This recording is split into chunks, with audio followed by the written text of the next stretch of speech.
নির্বাচন কমিশনের রেজিস্ট্রেশন, সেই রেজিস্ট্রেশন সম্পন্ন হয়েছে।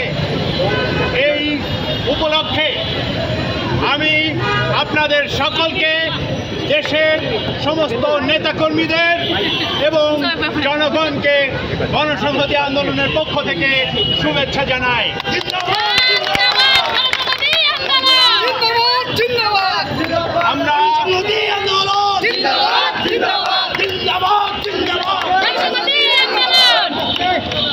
আমরা এই বাংলাদেশে একটা গণতান্ত্রিক ব্যবস্থা প্রতিষ্ঠায়, এই দেশে জনগণের অধিকার প্রতিষ্ঠায়, জনগণের শক্তি হিসাবে নিজেদেরকে তৈরি করার জন্য প্রথম থেকেই কাজ করে যাচ্ছে।